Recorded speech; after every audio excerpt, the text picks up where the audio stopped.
이 영화 볼까 말까 고민하시는 분들에게 바칩니다.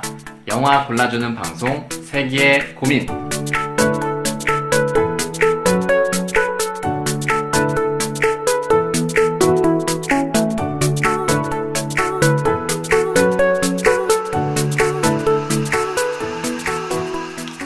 네, 안녕하세요. 세계의 고민 2회를 올리게 됐습니다. 저는 진행을 맡은 한섬이고요. 오늘도 영화 해설가로 열일하고 계시는 서은우님을 모셨습니다. 안녕하세요. 네, 안녕하세요. 네, 반갑습니다. 반갑습니다. 네, 방금까지도 같이 이제 점심을 맛있게 먹고 그렇죠. 네, 왔는데 어떻게 일주일 동안 벌써 일주일이 지났죠. 한 네. 1화를 올리고 네. 일주일 동안 좀 어떻게 지내셨나요? 요즘에 이 요즘 시대를 살아가는 젊은이들의 생활 태도가 욜로라는 말 많이 쓰잖아요. 네, 욜로. 네, 인생은 한 번이니까 지금에 충실하고 지금 하고 싶은 걸 나중으로 미루지 말자. 네. 이런 마음가짐을 뜻하는 게 욜로인데 저는 욜로 결석 때문에 욜로 결석이요? 네, 한 번뿐인 인생 한 번에 끝날 뻔했어요. 네, 오늘 아침에도 병원 가서 피를 좀 보고 왔는데 여러분 맥주 많이 드시지 말고 고기 많이 드시지 말고 운동 많이 하시고 물 많이 드세요. 네, 요로 결석 아닌가요? 원래 다 그런 거예요. 아, 네. 네, 욜로. 네, 사실 좀 약간 슬픈 얘기인데 몸이 좀 안 좋아지셔가지고 예. 병원에 이제 저도 같이 갔다 왔어요. 그래서 좀 이제 친구가 몸이 안 좋다 보니까 마음이 좀 안 좋았는데 빨리 좀 쾌유를 하셔서 정상적인 몸 상태로 돌아오시길 바라고 지금은 좀 그래도 괜찮으신? 지금은 응급조치가 네. 끝난 상태고요. 네. 지금 돌을 빨리 순산을 해야 되는데 돌이 안 나와가지고 진통만 계속되고 돌이 안 나와서 죽겠습니다. 네, 이게 참 어떻게 보면 심각한 얘기인데 또 이렇게 밝게 그냥 해주셨네요. 네, 그래서 일주일 동안 좀 병치레를 좀 하셔서 고생을 좀 하셨고 저는 뭐 지금 청년백수로 살고 있어가지고 그냥 방바닥에 누워 있었습니다. 누워 있어 아무것도 하지 않고 가만히 있고 뭐 친구들 좀 만나서 놀기도 하고 뭐 이러다가 그렇게 잉여한 일주일을 보냈고요. 저희 이 세계의 고민 영화를 이제 소개해주는 방송이죠. 1회를 업로드를 했는데 한 6분인가요? 아주 소수의 분들이 이제 구독과 좋아요 이런 거를 해주시고 또 은양달빛 러브님 이분이 이제 무려 3,000원에 달하는 매우 높은 금액의 후원을 해주셔가지고 3,000원이면 프레시베리가 한 통이죠? 프레시베리 먹을 수 있네요. 네, 그래서 참 맛있는 걸 이제 저희가 사 먹을 예정이지만 이게 또 일정 금액이 차야 팟빵에서 후원이 되더라고요. 그래서 이제 어쨌든 감사한 마음으로 잘 받았고요. 저희 아무래도 지인분들이 좀 많이 페이스북 통해서 홍보를 했더니 좀 들어주신 것 같은데 뭐 혹은 모르는 분이 또 혹여라도 있으시다면 들어주셔서 굉장히 감사하고 이번 편도 좀 뭐 자신 없지만 재밌게 한번 만들어 보겠습니다. 그래서 오늘은 저희가 이게 이제 지금 녹음은 미리 하고 있지만 6월 마지막 주에 나갈 그런 방송인데 이번 주에는 한 영화만 소개를 해드리는 게 아니라 몇 개 작품을 좀 6월 마지막 주에 상영될 개봉 예정작이나 상영될 영화들을 몇 개를 소개를 해드리려고 제가 가져왔어요. 그래서 제가 좀 소개를 앞부분에는 주로 해드리고 뒤에는 이제 저희가 악녀라는 영화를 지난주에 보고 왔는데 그거에 대해서 이야기하는 시간을 나누겠습니다. 그래서 먼저 저희가 첫 번째로 6월 마지막 주 영화로 소개해드릴 거는 역시 장안의 화제가 많이 되고 있는 봉준호 감독님의 신작 옥자. 네, 옥자를 가져왔습니다. 그래서 옥자 얘기를 좀 해드리면 이 옥자라고 해가지고 저는 요게 일단 안내 방송을 먼저 좀 해드리면요. 지금 자꾸 새들이 막 날개짓을 이렇게 푸드덕거리고 굉장히 이렇게 짹짹짹 하면서 많은 대화들을 본인들끼리 뭔가 나누고 계신데 저희 집 가스레인지 위에 있는 환풍구에 이 새가 둥지를 튼 것 같아요. 그래서 이분들이 한 달 정도 여기서 거주하고 저랑 같이 살고 계시거든요. 이거 전문 용어로 하면 불법 임차인이라고 해야 되니까. 그래서 동거인이 아니라 동거조냐 뭐 얘기를 했는데 좀 뭐 내쫓기도 어렵고 뭐 어떻게 해야 될지도 모르겠고 해서 그냥 인내심을 가지고 같이 살고 있어서 새 소리가 조금 들어갈 수 있는 점 양해를 부탁드립니다. 이 숲에서 하는 공개 방송이라고 생각해 주시면 참 감사하겠다. 그런 말씀 드리겠습니다. 네. 그래서 다른 얘기 죄송하고요. 옥자 얘기를 다시 해보면 옥자라고 해가지고 저는 이게 어떤 여성분 이름인 줄 알았어요. 뭐 옛날 한 80년대 때쯤 미자 화자 네. 숫자. 네, 저희 어머니 성함이 이제 이기 옥자인데 그런 약간 옥시 들어가는 그런 이름인 줄 알았는데 그게 아니라 사람이 아니고 동물 이름이었더라고요. 그래서 제가 이제 영화 소개를 좀 찾아보니까 강원도 산골에 사는 근데 이분도 이제 소녀, 아주 어린 소녀인데 이제 미자라는 이름을 갖고 있는 소녀고요.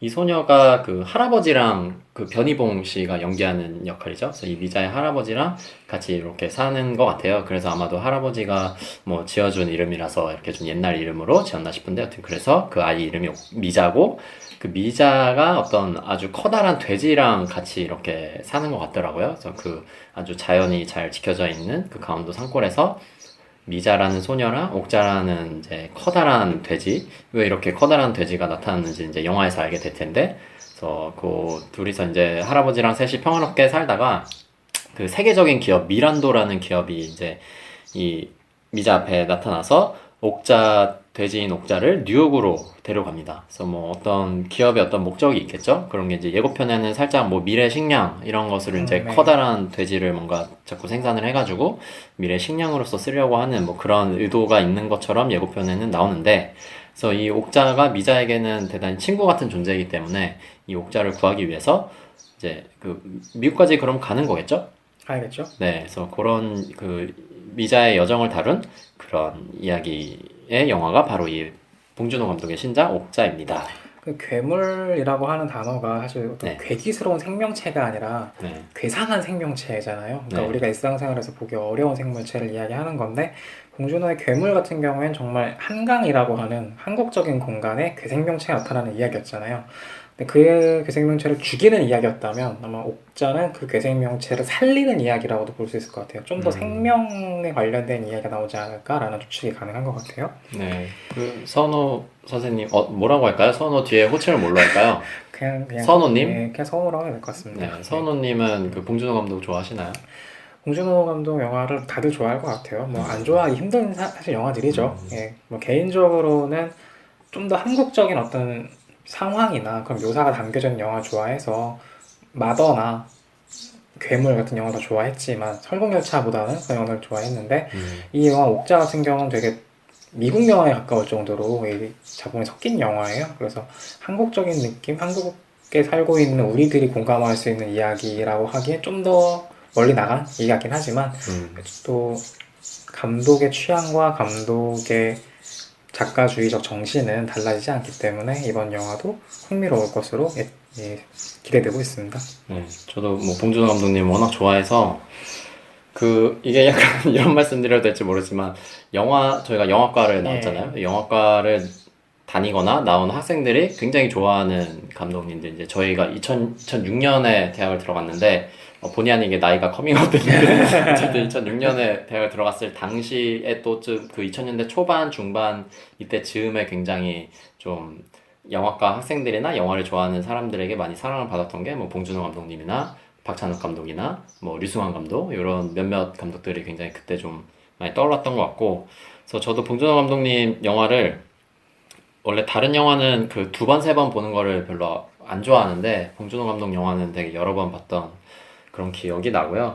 이 봉준호 감독 그 작품 얘기는 저희가 다음 회차 때 좀 더 봉준호 이제 옥자 개봉을 기념해서 봉준호 네. 특별편으로 네. 2회에 걸쳐서 그 2주간에 걸쳐서 방송을 하게 될 것 같으니까 그때 좀 더 자세한 얘기를 하면 좋겠고요. 뭐 간단히 좀 더 옥자에 대해서 얘기를 하면은 그 극장 개봉이 조금 문제가 되고 있죠. 그렇죠. 그래서 이제 최근에 언론에 많이 시끄럽게 나오기도 하고, 또 봉준호 감독이 그 JTBC 뉴스룸에 직접 손석희와 인터뷰를 할 때도 뭐 관련된 얘기도 하고 뭐 이렇게 했던 것 같은데, 이게 그러니까 그 넷플릭스라는 이제 온라인 그 스트리밍 서비스라고 사이트죠. 하죠. 예. 그러니까 이제 실시간으로 영상을 이제 그 사람들에게 제공해주는 영상 콘텐츠, 드라마나 뭐 영화나 이런 거를 이제 인터넷상으로 보여주는 그런 사이트인데, 여기서 이제 이번에 옥자 영화를 전적으로 투자를 한 거죠. 그래서 원래는 영화 투자사가 따로 있는 형태지만 그게 아니라 온라인 스트리밍 서비스를 하는 넷플릭스라는 회사가 여기에 이제 그 투자를 했고, 그래서 본인들의 채널에 원래는 개봉을 하는, 그러니까 독점 컨텐츠였던 거예요. 네네. 예. 그래서 온라인에서 이제 개봉을 하는 콘텐츠였지만, 여기에 이제 한국 배급을 맡은 게 뉴라는 배급사가 이제 또 봉준호 감독도 극장에서 큰 화면으로도 이거를 볼 수 있었으면 좋겠다라고 해서 극장과 온라인을 동시에 개봉하는, 원래는 이렇게 잘 하진 않죠. 그래서 극장을 원래는 먼저 극장에서 개봉을 하고 상영을 조금 하다가 이제 뒤에 나중에 온라인이나 뭐 IPTV나 이런 쪽으로 넘어가게 이 시차를 조금 두는데 예, 이번에는 거의 2주 정도, 3주 정도 걸리고 네. 홀드백이라는 용어가 네네. 있습니다. 네, 이제 전문 용어로 예. 홀드백이라고 이제 영어로는 표현을 하는데 그 기간 없이 이제 이번에는 동시에 극장과 온라인에서 개봉을 하자라고 하니까 이제 그 우리나라의 3대 멀티플렉스 대기업들은 그렇게는 할 수 없다. 이거는 이제 그 우리가 원래 하던 영화 시장의 어떤 질서를 좀 흔드는 일이다. 이렇게 하면서 거절을 해서 근데 그 멀티플렉스들은 거절을 했지만 그냥 그 우리가 그 뭐 대한극장이나 이런 서울극장이나 이런 그냥 그 대기업이 아닌 극장들 있잖아요. 예전에는 이제 단관 극장이라고 해서 뭐 한두 개 스크린을 갖고 있는 극장이었는데 지금은 이런 데도 뭐 관수가 많긴 한데 어쨌든 그 대기업이 아닌 뭐 소기업이라고 해야 될까요? 중소? 예. 중소 이제 극장들이 우리는 그냥 쿨하게 그냥 뭐 같이 하자. 온라인도 하고 우리도 틀고 싶다. 왜냐면 뭐 관객이 엄청나게 들 거라고 저는 추측이 생각이 되죠. 드는데 예. 근데 이게 재밌는 거는 그러면서 이제 최근에는 그 시네큐브 같은 그런 예술영화 전용관이라고 하죠.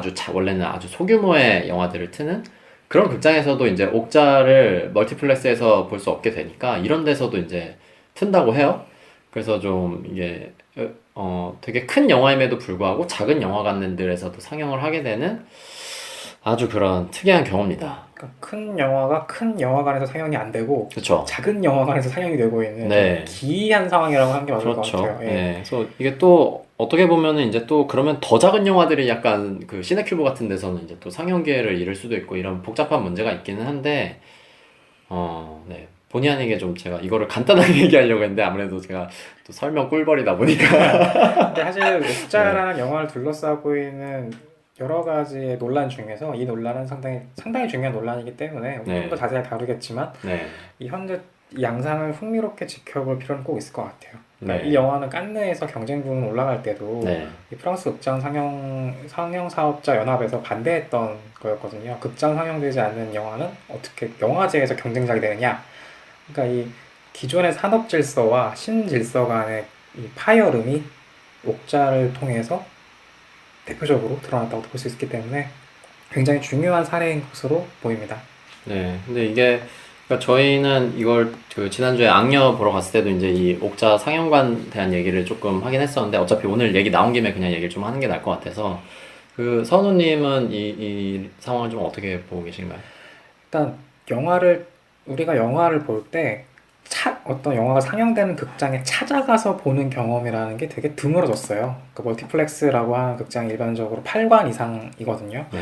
그러니까 당대 개봉하는 어지간한 상업 영화들은 다 소화한다고 봐야 돼요. 그러니까 우리가 그 영화를 보기 위해서 특정한 장소에 새로운 장소에 가서 새로운 익숙하지 않은 극장에 가서 표를 끊고 그걸 기다리는 경험이라는 게 드물어졌는데 이 영화 때문에 오랜만에 우리가 또 특정한 영화관에 찾아가서 그 새로운 감각을 느끼면서 영화를 봐야 하는 이 새로운 상황이 발생했다는 게 좀 흥미롭다고 볼 수 있을 것 같고요. 그리고 개인적으로 이 극장 사업체와 이 넷플릭스 간의 갈등은 개인적으로는 영화사에서 사운드가 처음 도입되던 20년대 무성영화, 유성영화의 경쟁 수준이라고 생각이 들어요. 그러니까 4DX나 4D, 3D는 사실 부차적인 부분이고 영화에 소리가 들어가냐 안 들어가냐라는 영화를 구성하는 주요한 원칙 중에 하나가 추가되느냐 아니냐의 문제였기 때문에 굉장히 격렬한 싸움이 발생했거든요. 그러다 보니까 무성영화 시절에도 유성영화가 도래하기 직전에 걸작이 나왔어요. 근데 이번인 같은 경우도 영화를 우리가 이야기할 때 단순히 영화를 보는 게 아니라 극장에 가서 보는 것이 영화라고 하는 기존의 질서에 넷플릭스가 반기를 들었단 말이에요.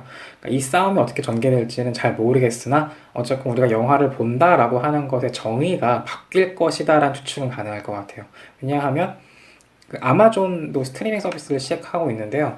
아마존에서 최근에 짐 자무시라고 하는 이 미국 아트하우스 감독의 신작을 배급했어요. 즉 아트하우스 영화같이 스튜디오 시스템 상에서 만들어지기 어려운 영화들도 스트리밍 사이트가 적극적으로 받아들이고 있어요. 그러니까 봉준호 같은 경우에 넷플릭스 입장에서 보기엔 제3세계 감독이잖아요. 네. 우리 입장에서야 한국의 거장이지만 미국 자본 입장에서는 한국의 감독이니까 제3세계 감독이란 말이에요. 제3세계 감독들을 적극적으로 끌어들여서 새로운 방식의 영화를 만들어내고 있어요. 즉 예술 영화도 스트리밍 사이트와 결합해서 더 활발하게 만들어질 확률이 높기 때문에 우리가 이전에 알고 있던 방식과 달라질 것이다라고 추측이 돼요. 네, 저도 뭐 얘기를 약간 듣다 보니까 혹은 제가 생각했을 때도 이게 좀 거스르기가 어려운 어떤 시대의 흐름이 아닌가라는 생각을 하는 편인데 그 아까 사운드 도입되고 요 얘기를 네, 하셨는데 네, 저도 그 비슷하게 그 디지털 이제 시네마라고 네, 하나요? 네, 그러니까 네. 디지털 촬영, 그다음 디지털 편집 이 방식이 도입될 때에도 그 이제 충무로에서도 영화판에서도 이게 필름만의 그 이제 영어로 룩이라고 사람들이 얘기를 하는데 때깔. 네, 필름이 주는 그 어떤 느낌, 빛깔, 이런 고유의 것이 굉장히 매력적인 게 있어서 이걸 디지털로는 구현하기 어렵고, 그래서 필름, 어떤 영화는 반드시 필름으로 촬영을 해야 그 느낌을 살릴 수 있다라고 주장을 했었는데, 이게 이제 제가 예전에 그 대학원을 다닐 때, 그 학교에 이제 영상대학원 한 교수님이, 그래서 그거를 이제 그 그 논리를 박살내기 위해서 디지털로 그 필름의 모습과 디지털의 모습을 구분할 수 없는 정도의 퀄리티를 뽑아내서 그거를 사람들한테 자 그럼 이제 어느 게 디지털인지 맞춰봐라 이 수준까지 가서 이제 디지털이 필름을 대신할 정도로 이제 이거를 구현할 수 있고 이 정도 기술이 발전했다. 그 다음에 이제 이게 어떤 비용 측면에서나 일하는 속도 측면에서 도저히 필름이 디지털 따라갈 수 없기 때문에 이제 지금은 다 디지털로 찍잖아요, 충무로도.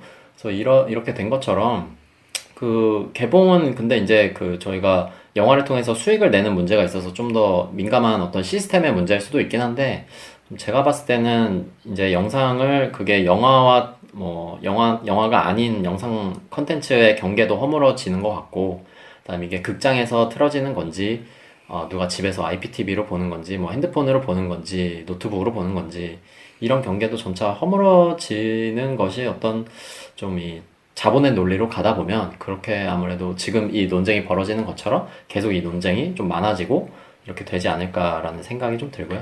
이 전선이 확장된다라는 표현을 쓰는데요. 네. 그러니까 영화가 점점 설치 미술에 가까워진다는 말도 나오거든요. 네. 그러니까 영화가 어떤 우리가 알고 있는 고정관념으로서 영화가 아니라 여러 가지 영역에서 전선을 넓히면서 계속 경계를 무너뜨리고 있다는 건 맞는 것 같아요. 그래서 영화를 꼭 극장에 가서 필름으로 찍은 영화를 극장에서 보는 게 그렇죠. 영화다.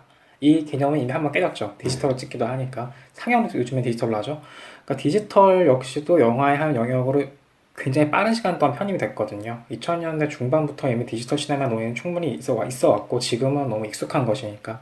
넷플릭스도 이제 막 기존 영화의 어떤 균열을 내기 시작했는데 그렇게 멀지 않을 거라고 생각해요. 네. 넷플릭스 자본력도 굉장히 뛰어나기 그렇죠. 때문에 이제 각자 영역을 지켜가겠지만 넷플릭스 상영도 결국 한 영화 상영의 한 방식으로 인정할 수밖에 없는 상황이 되지 않을까.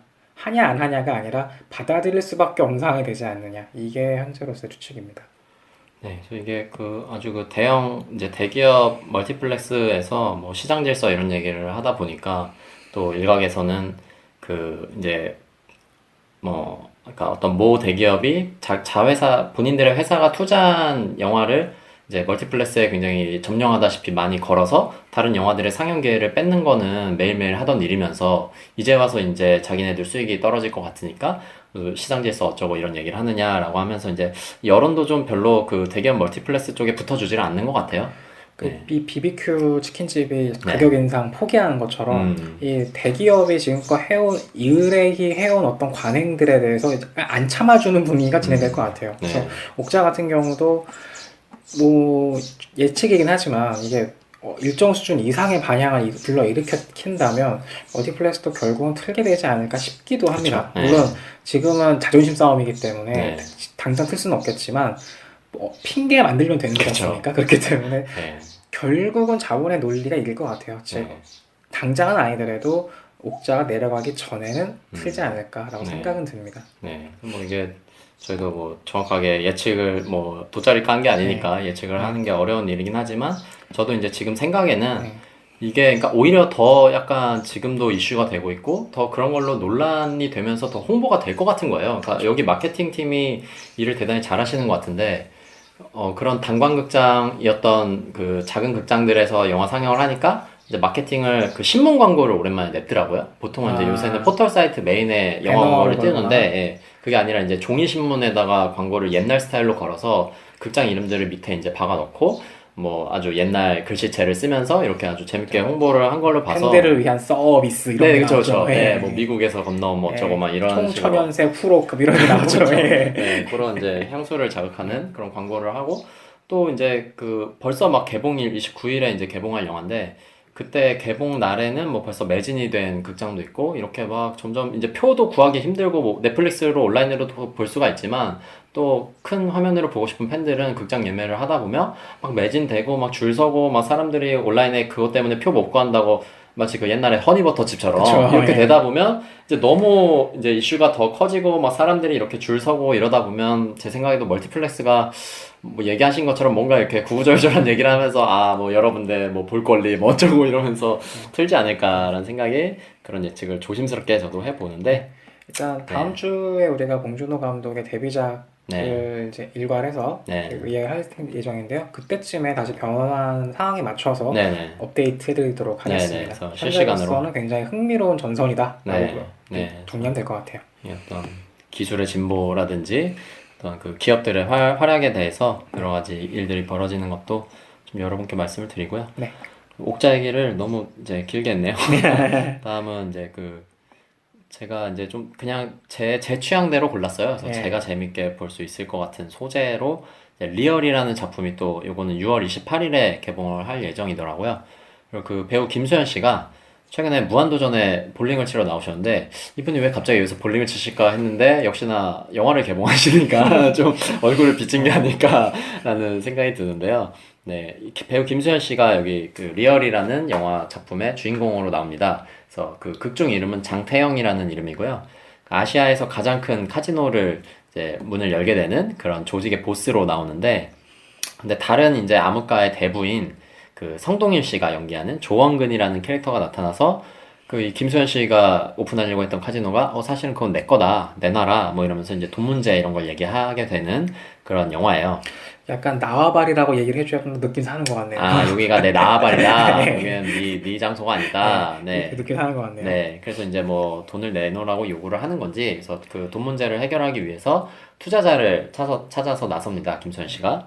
그랬더니 어떤 의문의 투자자가 갑자기 나타나서 그 돈 문제도 내가 해결하고 그 성동훈 씨 연기하는 조원근 씨 문제까지 내가 해결해주겠다. 이렇게 이제 그 장태영한테 제안을 하는 사람이 나타나는데 이 사람이 이제 그 김수현 씨가 연기하는 주인공 장태영과 얼굴이 똑같은 사람인 거예요. 그러니까 이제 김수현 씨는 극 중에서 1인 2역을 하시는 것 같아요. 아니면 이제 어떤 이것이 이제 인격이 분열되는 건지 뭐 어떤 비밀을 다루는 건지 예고편에서는 이제 그런 느낌도 살짝 들긴 하는데 어찌됐든 얼굴과 이름이 같은 두 명의 인물이 등장하는 그런 컨셉으로 이제 이야기가 시작되는 그런 영화 리얼입니다.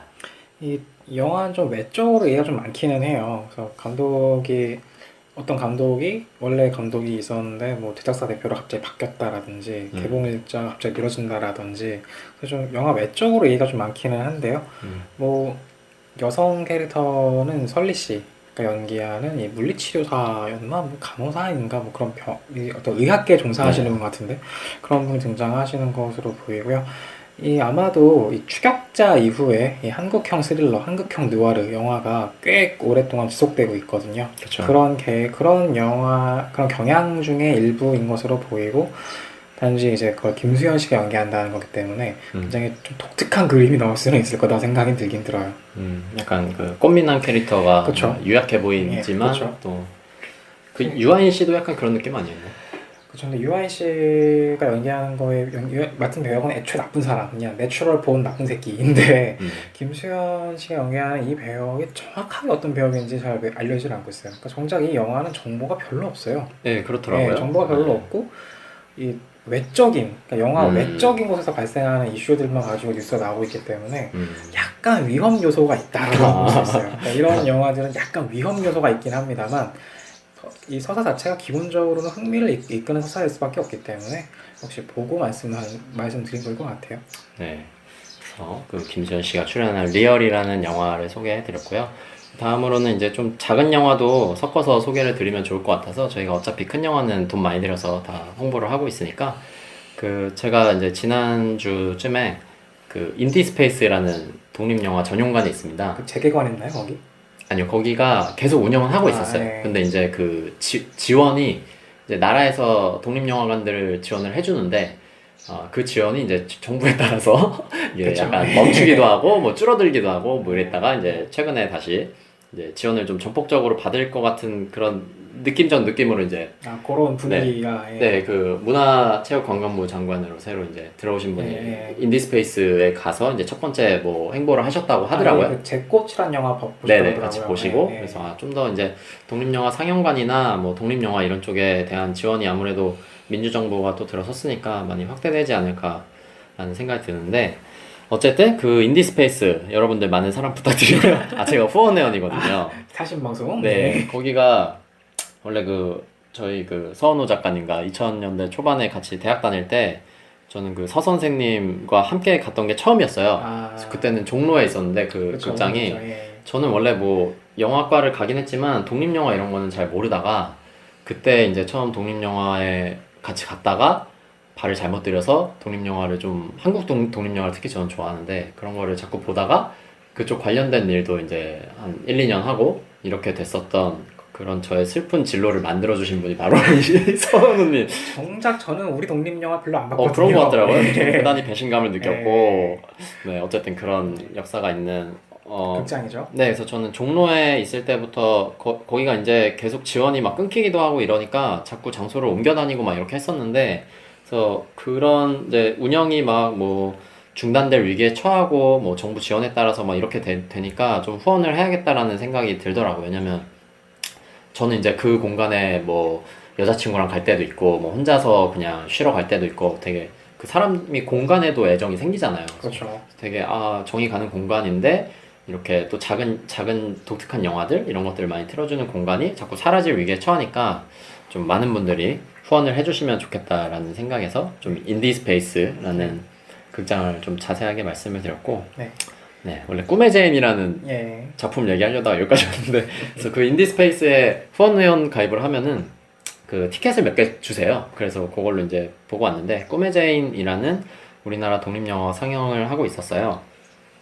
그래서 여기 그 주인공은 응답하라 1988 보셨죠? 네. 네, 거기 주인공으로 연기를 하셨던 주인공은 아니고요. 주인공이 아니군요. 예. 네. 그 주인공이라고 하기보다는 친구 1 정도 되지 않나요? 그 주인공 중에 한 명의 형의 애인이에요. 그러니까 주인공 그 안재홍 씨가 역할한 분의 애인이 되죠. 이제 극 중에. 그래서 이민지 씨. 이민지 씨가 이제 그 연기를 하셨고 그 사실 응답하라 응팔에서는 약간 좀 뭐랄까요? 그 막 교정기 끼고 있고 뭐 이랬죠. 일부러 좀 촌스러운 그런 느낌을 좀 주기 위한 좀 그렇게 했던 것 같은데 이 꿈의 제인 작품에서는 또 굉장히 이분이 다른 느낌이더라고요. 되게 뭐 걸크러쉬라고 해야 될까요? 대단히 약간 털털하고 수수한 그런 패션이나 그런 모습으로 나오는데 되게 저는 어떤 그 나름의 카리스마와 매력이 좀 느껴져서 이민지 씨에 대한 새로운 발견을 한 그런 작품이었고 이게 그 캐릭터로서도 좀 이렇게 좀 현실감 있게 잘 만들었다 이런 평이 좀 있더라고요. 그래서 이제 이 작품의 꿈의 제인에서는 이민지 씨가 연기한 그 주인공이 소연인가요? 네, 제가 사람 이름을 잘 기억 못해요. 네, 소연. 가출팸을 하는 소녀죠. 네, 그래서 집을 나왔고 어떤 사연이 있는지 뭐 집에서 어떤 사연이 있었는지가 자세히 나오진 않죠. 아예 안 나와요. 네네. 그래서 그냥 어쨌든 가출을 한 청소년인 것으로 보이죠. 청소년 쉼터에 있는 장면을 보면 청소년인 것으로 보이죠. 네, 그래서 청소년인 여성 그 소녀 소연의 역할을 하고 이 주인공 소연이 자기가 같이 다니던 그 오빠 정우라는 분과 이렇게 다니다가 이제 그 오빠가 자기를 떠나게 돼서 혼자서 대단히 외롭게 지내다가 이제 그 제인이라는 분을 만나는데 이분은 이제 되게 그 여성 옷을 입고 이제 화장을 하고 있고 하기는 하지만 이제 실제로는 남성의 신체를 갖고 있는 것 같은 그래서 뭐 트랜스젠더가 아닐까 라는 그런 정체성을 가진 성소수자가 아닐까라는 분으로 이제 보이는 그 제인이라는 분 구교환 씨가 연기를 하셨고요. 그 제인이라는 분을 만나서 이제 같이 살게 되죠. 그런 이야기고 근데 그러다가 이제 여기서부터는 뭐 조금 스포일러라고 할 수도 있을지 모르겠는데 어쨌든 앞에는 제인이랑 같이 지내고 이런 장면이 나오고 이제 뒤에는 이 소연이 제인이랑 이제 떨어져서 다른 이제 사정이 생겨서 다른 팸이라고 하더라고요. 가출 청소년들은 패밀리를 줄여서 팸이라고 하는데 그 다른 가출 팸에 들어가서 좀 이제 제인이랑 있을 때는 되게 그분의 어떤 따뜻한 보살핌을 좀 받고 정서적으로도 위안을 많이 받고 하다가 이제 이분을 떠나서 새로운 가출팸에 갔을 때는 여기는 이제 이제 가출팸이 아빠 역할이 있고 엄마 역할이 있고 이런 팸이다 보니까 아무래도 그런 구성이 좀 많은 것 같은데 이 영화 속에서도 아빠 역할을 하는 분이 좀 이렇게 독선적으로 또 폭력적으로 이 팸들을 대하고 또 이 주인공 소연은 사람들 사이에 잘 섞이지 못하는 그런 좀 내성적인 성격을 가지고 있는 캐릭터죠. 그래서 그 가출팸에 잘 적응을 하지 못하고 계속 좀 외로운 상황이 되는 그런 이제 작품이고 그 주인공의 어떤 고민, 고뇌 뭐 이런 것들이 전반적으로 좀 무겁게 깔려 있어요. 그래서 영화를 보다 보면은 뭐 초반에 제인이 약간 뭔가 멘토링이라고 해야 되나요? 위로라고 해야 되나요? 그런 좀 명대사, 작정하고 쓴 명대사인 것 같은데 그런 이제 좋은 대사를 좀 날려주는 장면도 있는 반면에 뒤로 가다 보면은 점점 좀 우울한 현실을 너무 적나라하게 보여줘서 물론 이제 극적으로 좀 더 이렇게 만들어낸 것도 있겠지만 어쨌든 그들이 사는 풍경 자체는 뭐 저도 실제로 사실 보지는 못했지만 그냥 뭐 다큐멘터리나 이런 전에 듣기로는 굉장히 좀 실제와 유사하게 그렇게 좀 무겁게 표현을 해놓은 것 같아서 좀 마음이 이렇게 편치는 그런 작품이었지만 이 작품 이제 제목처럼 꿈의 제인이라는 제목처럼 이제 이 앞부분이 약간 좀 되게 행복해 보이는 장면들 그리고 이제 조명이나 이런 것들이 되게 알록달록하게 나오다가 뒷부분으로 가면은 이제 좀 이렇게 새파랗고 좀 무채색이고 이런 느낌이 확 다르기 때문에 이 앞에 좀 행복했던 모습이 꿈이었나? 이런 이제 좀 어디부터 어디까지가 꿈이지? 이게 좀 헷갈리기 시작하고 이런 것들이 이제 어떤 꿈을 매개로 한 작품들이 좀 이런 작품들이 많잖아요. 그래서 좀 그런 어떤 몽환적인 느낌 이런 느낌들을 받을 수 있는 그런 작품이었습니다. 이 작품은 제가 모 극장에서 해설을 했는데요. 이 첫 번째 해설하는 날 그 주연 배우님 두 분이랑 감독님이 오셨어요. 조현웅 감독이랑 이민지 배우님 그리고 구교환 배우님이 무대 인사에 오셨는데 저는 저분들을 알지만 저분들은 저를 모르실 거기 때문에 조용히 짜져 있었거든요. 근데 그분들을 이제 데리고 무대 인사를 다니시는 그 극장 직원분이 저를 갑자기 가리키면서 네.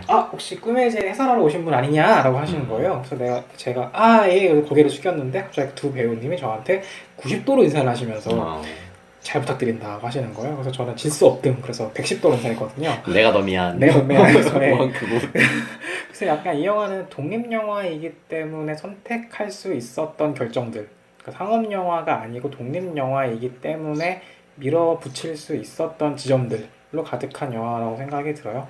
이걸 내용을 요약하는 게 참 어려운 영화라서 네, 저도 지금 말을 하다가 꼬였어요. 이게 네. 어떤 인상들만 남아있기 네. 때문에 사실 이게 내용을 요약하는 게 별로 의미 없는 영화일 수도 있거든요. 그러니까 어쩌면 계속 그 인물이 겪고 있는 감정 상태를 떠다니는 게 중요한 영화라고도 볼 수도 있기 때문에 이 영화는 한 번 정도 보시면 영화를 보는 새로운 체험에 가깝다고 볼 수 있을 것 같아요. 우리가 이야기를 기승전결로 따라가면서 차곡차곡 인물들의 감정선을 쫓아가는 영화가 아니고 뚝뚝 떨어져 있는 감정선들 사이에서 과연 이 인물이 어떤 사람일까를 총체적으로 그려보는 그런 방식의 영화라고도 할 수 있기 때문에 좀 흥미로운 영화 체험이 아닐까 싶습니다. 네, 그래서 여러분들이 이제 독립영화라고 하는 게 이제 저희가 앞으로 방송을 하면서 독립영화도 간간히 좀 독립영화 혹은 뭐 예술영화라고 부르는 그런 작은 영화들도 같이 섞어서 소개를 해드리면 좋을 것 같은데 이 독립영화라고 하는 거는 기본적으로 아주 좀 작은 영화들 그러니까 이게 사람들이 독립영화가 뭐지라고 했을 때 막상 뭔가 좀 재미없어 보이고 뭔가 어두운 느낌이고 약간 보기 힘든 곳에서 상영하고 뭐 이런 느낌적 느낌이 있고 실제로 정의하기가 좀 어려운 부분인데 이게 실제로 공부를 해도 좀 어렵긴 한 것 같아요. 딱 정의를 내리기가. 근데 어쨌든 좀 기본적으로 아주 작은 예산으로 촬영이 되고 그러다 보니까 이제 좀 더 어떤 상업에 돈을 벌어야 되는 논리 이런 것들로부터 좀 벗어나서 자유롭게 찍을 수 있는 뭐 이런 것들을 독립영화라고 하지 않나 싶은데 그러다 보니까 독립영화는 제가 봤을 때 좀 더 사람을 고민하게 만드는 것 같아요. 그러니까 영화라고 하는 게 그냥 저희가 팝콘 먹으면서 로버트, 이렇게 시원하게 로버트가 액션하는 거 보고 이러면 이제 가볍게 주말에 쌓였던 스트레스를 주말에 가서 풀고 뭐 이렇게 놀고 올 수 있는 영화도 있는 반면에 막 인간은 왜 사는가? 난 왜 이렇게 힘들게 살아야 되나? 나보다 더 힘들게 사는 사람은 어떻게 살고 있나? 막 이런 거를 이제 보여주는 영화들이 좀 독립영화 중에 많은 것 같은데 그래서 가뜩이나 팍팍한 삶을 더 팍팍하게 해주는. 그 차이밍양이라는 감독이 있어요. 네네. 대만 영화 감독인데 네. 이 양반이 예술 영화에 대해서 했던 얘기가 있어요. 네. 이 지구의 미래를 걱정하면 상업 영화고 아, 나의 미래를 걱정하면 예술 영화다. 정말 기가 막히게. 그러니까 트랜스포머나 아. 배트맨 대 슈퍼맨이나 뭐 아, 어벤져스 같은 거는 지구의 어. 미래를 걱정해야 되잖아요. 아. 근데 차이밍양 영화는 나를 걱정하거든요. 근데 사실 나를 걱정하는 크기가 더 크죠. 그러니까 지구를 걱정한다는 건 너무 광폭한 개념이라서. 근데 나 자신, 나를 둘러싸고 있는 이 세계에 대한 고민이 좀 더 전면에 나설 수 있는 특권을 가진 영화가 독립영화고 예술영화가 아닐까 싶어요. 두 개념을 구분하는 것도 좀 어렵긴 네, 한데, 어렵죠.